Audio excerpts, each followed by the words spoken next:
We're all surrounded by brands. We all pick up on these messages, and it just gets you thinking in a very different way that your brand is not your logo. Your brand is a set of experiences, of feelings, of that's why are you aspiring to these brands? How do they make you feel? And what's your experience with them? And then the next thing is actually get the strategy right, absolutely. I'm Mike Harris, and I help businesses to successfully grow their profit and turnover. In the last year alone, I have helped over 20 companies at least double in size. And I work with a mixture of firms for small, medium and large businesses, including startups and multinationals. One of the crucial things you look at when you scale your business is your brand. Do you have one? Does it convey the right message to customers? Is it fit for purpose to achieve the targeted growth? So today we're going to dive into the importance of having the right brand. Hello and welcome back to All You Leaders in Strategy. I'm Mike Harris, and today I'm joined by a very special guest, Sapna Pieroux. Hello. Hello. Hello. Welcome. Thanks for having me. Award-winning author of Let's Get Visible, which we'll be talking about a bit later on, but also a coach, an entrepreneur, and the brand queen that you may have seen on LinkedIn with all her posts. And I'm sure we'll talk about all of these things as we come on to the podcast. Thank you very much, Mike. So I'm Sapna Pieroux. I'm a personal and business brand consultant, author, as you said, and speaker.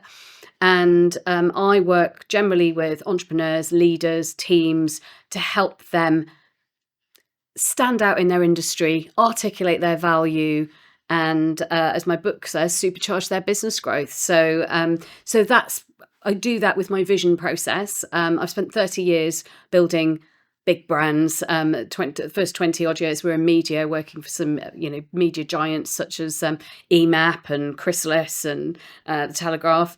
We talked about that earlier. And now I was working with big brands such as Sony Ericsson, L'Oreal, Mercedes, and I've taken that big brand know-how and experience and now work with business leaders to help them grow not just their business brands, but now also their personal brands, which is kind of an area that is very much kind of in vogue at the moment, but definitely growing. Yeah, excellent. So I'm going to come back to the book for a moment because I thought the book was really good. So I went through and had a look at it, and I always think for me, a guide to a good book is when I'm learning things and different approaches that I can pinch and use myself. So the first one I want to quickly talk about is the FAB, because I thought that was fab. Yeah. So do you want to just explain about the FAB? In fact, we could have picked that as the icebreaker, I guess, couldn't we? But anyway, I'll let you talk about the FAB. So FAB is an exercise that I created to when I work with my clients, and it's 5 aspirational brands. That's what it stands for. And so when I'm working, whether it's a business brand or, as I say, I've recently moved into personal brand, the same thing apply. The same principles of building a brand apply. I ask my clients to think of 5 brands that they aspire, either their company brand or their own brand, to be more like. So for my company brand, for example, I chose John Lewis. Yes. As an aspirational brand for my company. Now, what do you feel about the John Lewis brand? What do you think about that brand? How does it make you feel? I think quality. Yes. I think because of the way the business is set up as a sort of it's owned by the people who work within the business. Partnership. So thank you. I couldn't think of the word. So I think partnership. I also think that they're quite often they have the anchor stores around the shopping centre, so you think established sort of within the community, because people go to their shops because they know the John Lewis shop, so where they're based, they're part of that community. So that kind of thing, that's what I think of as John Lewis. For me, it was about partnership. So how I work with clients is very much a partnership. It was also about trust and experience, longevity, quality, as you said, It's a nice shopping experience when you go to John Yeah. Lewis as well. And that's what I'd be able, and customer service was really, really important to me. So it's one of those things when, something goes wrong in your business, you kind of go, what would John Lewis do? So I asked people to think of 5 brands that you kind of like would like to be more like. For me, Apple was another one, and that's about beautiful design and functionality coming together. Because certainly when I'm building business brands, there's no good designing something that looks gorgeous if it doesn't actually have the strategy at the base of it that's going to help you support your business goals. So for me, Apple was another great brand that kind of epitomised that. The other thing I liked in it was the vision process. Okay. Within the book. Let's get back to that. So do you want to just talk us through the vision process? Yeah, I thought you were going to say about the Do Say See model, actually, which is also okay. Well, you can do that. We could talk about that first because the vision process fixes do that. Because so there's basically brands are built with 3 pillars as I broke it down, and it's everything you do, everything you say, and everything you see. So I called it the Do Say See model. And if for those who aren't watching it on video, it's like 3 circles all linked together in a sort of Venn diagram. My husband said that, if you can't explain it with a Venn diagram, then, it's not worth explaining. You can always explain something well with a Venn diagram. So do is everything that you for a business, it's like the product or service you're selling.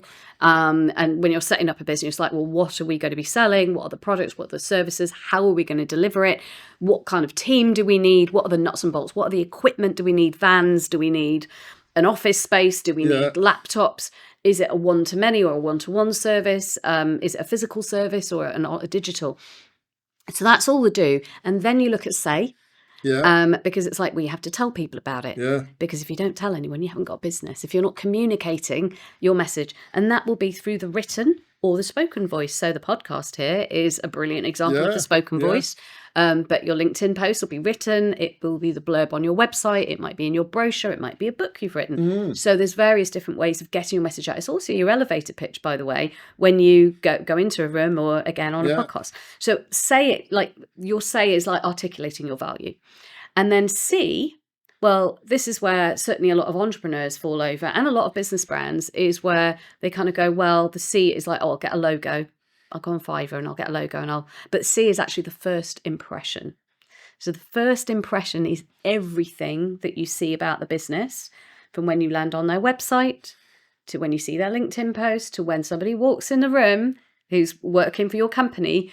How are they representing the company? Wherever your company it's the booking forms, it's the invoices, it's that whole brand experience, all the touch points, the podcast, whatever, to actually have that consistency, so that again people can recognize you when they're scrolling that height of Mount Everest. So do, say, and see are the 3 things, and if you've got any of those out of line, that's where you the trust goes. So if they're all in line, that's how you build your trusted brand. So if you're providing a quality product or service and your brand looks a bit shit, can I say shit? People are going to assume you're cutting corners elsewhere. So it's like, well, if they don't have the wherewithal to actually brand their business in a professional way and they don't want to look professional, then what else? Where are they cutting corners? And kind of connected to that, I find, so I work with a lot of customers putting together their business plans and their sort of strategy, and we talk about the values, and they'll come up with the values they want. Trust might be one, or partnership, or and then I start working with them in the delivery of the business plan, and they'll then go, I'm going to do such and such. You go, but that's not in line with your values. You said trust. You can be trusted, but you're going to do something that maybe doesn't quite align with trust. You're going to tell them one thing knowing you're going to do something slightly different. Well, how does that fit with trust? This is it. It doesn't. So they're going to see very quickly the falsehood in what you're saying. So either don't have trust as a brand, because if you really want to say one thing and do something else, I'm not here to tell you how to run your business. So if that's what you want to do, that's what you want to do. But don't have trust as a brand. Take it away and replace it with something else. It's interesting because I always, when you're talking about values, and we'll talk about the vision process in a second, but when we're talking about values and people go, oh yes, we're very trustworthy. And I'm like, shouldn't that be the default? I don't need you to tell me that you're trustworthy. I think that's through the actions. It's through what you do, what you say, and what you see is actually, it's like actions rather than just sort of saying we're trustworthy. Because if you've got the you look great and you're selling people the dream, and then you don't deliver on your promises, so your do lets you down, that's when people kind of go, they feel ripped off. Well, I find values I spend a lot of time with values and businesses, and there's two things that I really focus on. The first, my belief of a value is that the opposite rule should apply. So let's take people say open. Their value is that they're open. Is it possible to have a value that is the opposite of being open? I guess closed. Closed, okay, or secretive. Right, okay. Yeah, it could be one. So if you can't have so trust, nobody's going to say they're untrustworthy. I can't think of any business that will say they're untrustworthy. Yeah. I can think of businesses that say they're secretive. Maybe exclusive.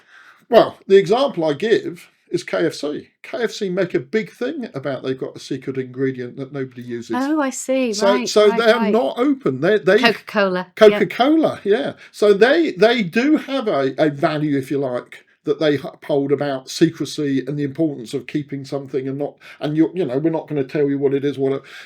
So you can see how trust I don't think has an alternative. So you can't have trust as a value. Yeah. But I can see how you could have open as a value. Transparent. I can see, that you could have an alternative as a value within the business, something that drives you. And then the second part of the values is it should be absolutely something you believe in and be to the core of the business. And forget fans, people will say things that go, well, that's not really about it. Doesn't matter. If it's something you really believe in and it goes to the heart of the business, then you can have it as value. So for one of mine is strategic. Everything I do, I look through the eyes of the lens of strategy. How do we apply a strategic approach to this with the customers? People say to me, strategy is not value. But it is in the context of business because it drives the behaviours of the business, the way we think and the way that we are going to conduct ourselves. Gives you a roadmap. Gives us a roadmap. Yeah. And another one I have is experience. People go experience isn't a value. But it is, I think it is, because I work with, people come to me for my experience and my background. But also, I'm going to work with you to utilise your experience and get the best out of what you do and your experiences and everybody else within the business. Because the thing that makes any business truly unique is the individual's experiences. Nobody else has had the experiences. No. They might have had similar, but they won't have had the same. So I think that values have to be core to the business and things you generally believe and will drive the behaviours. And therefore, things like trust, I find very difficult. And yet you look at so many websites and you'll see something like trust or honest or there's so much bullshit out there, isn't there? Exactly. But so I mean, to go back to the vision process, so it's 6 steps, VISION, and the first 3 steps you'll be glad to know are strategic. And that comes from my marketing background as well. So I've worked in marketing and sales. So I knew that there's no point going straight to what colour do you want your logo? What typeface do you want to choose if you're not clear about where you want to get to. So for V, in vision, it stands for Visualise, which is where we think big, where we look at the FABs, we look at your 5 aspirational brands, we look at your company, where it is now and where you want it to go. Well, you saw me filming something similar to that prior to this, didn't Absolutely, we were the ambition. So it's like the ambition, where are you going to be in the next 3 to 5 years? Now, this works for the personal brand side as well, by the way. I've just adapted it slightly. And then we look at the customer vision, where they are now and where they want to be as a result of working with you. So what's the transformation? So I'm going to whiz through this, but the I actually starts with values. So we look at the values then, and we look at between 3 to 7, an average of 5 brand values.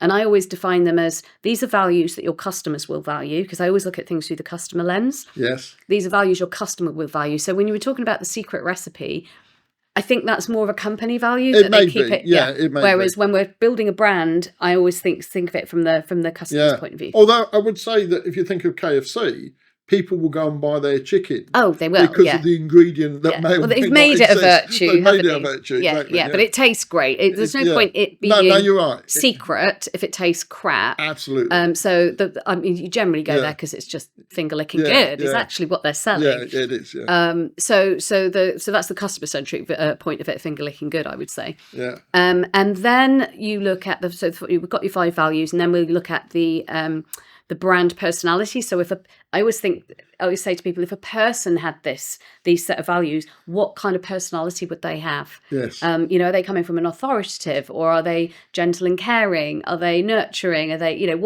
how's this brand going to feel in its communications? And then what kind of language? Then we look at the brand voice, tone of voice, and how is that going to communicate to your clients? So that's part of I for in a brand. That's what it stands for. And then the next one is S for stand out. And this is where we do start getting visual, and we start looking at how are you going to stand out in your industry. Yes. We'll look at branding. We'll look at, other people in your industry. Again, for the personal brand, it's more about how are you going to stand out in your industry, and what are we going to do to help you stand out from your competitors.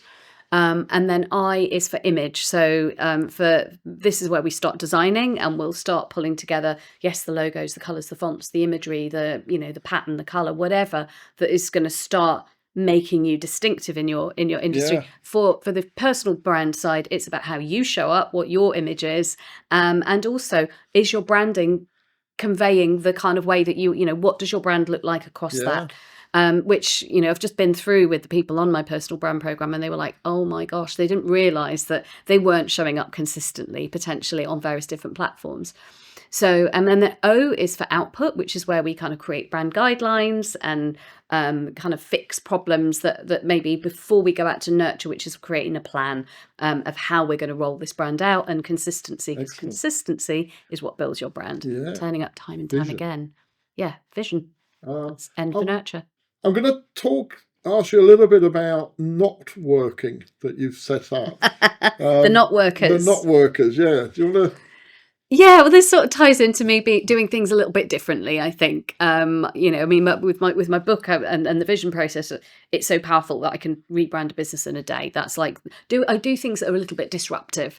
And the not workers, well, I've been going to networking events and feeling sometimes, they were pleasant enough, but sometimes they just drained my soul a little bit. And I was a bit over, going into a room, like, well, what do you do over a drink? And I don't drink at networking events generally, because I don't, I just, like, if I have a glass, then I'll probably want another one. And so I'll just drink water. And I was just thinking, this is just a bit sucking the life out of my... So I've started the Not Workers, which is like networking, but not really. And it's got a cheeky name. And we're starting off with karaoke night for business owners, and it's sold out. Our first event has sold out, which is happening next week. And I think that I've sort of hit on something a little bit here. So I've trademarked the name. And there will be more events coming. Brilliant. And it's just doing things a bit differently. Yeah. And I think once you've rocked out with someone, you see them in a very different light. And I think it was more about joy and fun and real human connection. And I was saying, you don't have to be pitch perfect in any way, but I don't want people pitching themselves either. But I think it's about, and I think we work hard, right, as business owners, and there's not enough joy and fun. Yeah. And we don't do enough things. It was actually sparked by a conversation I had with some female people in my mastermind who said, I realise I don't have any hobbies. And I thought, well, I love singing, and I don't get a chance to do it because you're so subsumed with the work and then family, and we just don't have time to make time for just fun. So that's what I'm creating. And the other thing that was interesting is, so you have the business that you do, and the whole thing about let's get visible, or let's get personal. Personal? Well, Let's Get Personal is the personal brand program, which is kind of riffs off the Let's Get Visible. Yeah. And it's all about helping people who maybe don't naturally put themselves out there. Yeah. And this fits that strand, as I see it, because you're helping people who are maybe don't naturally go to networking events, or they don't feel comfortable at them, or if they do go to them, they sort of stand in the corner and don't really mingle and talk. So you're creating something that helps them become more visible. Absolutely. By not being that kind of networking. What I'm really surprised at is the calibre of the people that are coming. It's very inclusive, whether you've got a small business or a large business. Yeah. But there are people there with 7-figure businesses who are coming to the networking event. Yeah. Very high profile. And it's like, it doesn't matter the size of the business. You just want to rock out and have some fun. I'm very playful, and play fuels my creativity, right? Fuels everything that I do. Allowing myself this time to sort of like have fun and relax and play. It boosts your endorphins. It lowers stress levels. It forges deeper connections. And I just think that there's something there that we've been missing a trick on. So, Brilliant, yeah. Well, unfortunately, I can't be at the first one, but I am definitely going to. You're very much invited to the next one. Yeah, absolutely. For the benefit of the viewers and listeners, is there any actionable tips or advice that you could give to them? Yes, I would say obviously buy my book. Yes, yeah. obviously. Let's give it a hold that up shameless again, plug there. It is, it's an award-winning book. It does give you the basis of building a brand. Yeah. But also, you can do this work. Like you can just do this work yourself. Think about your FABs. Think about 5 aspirational brands.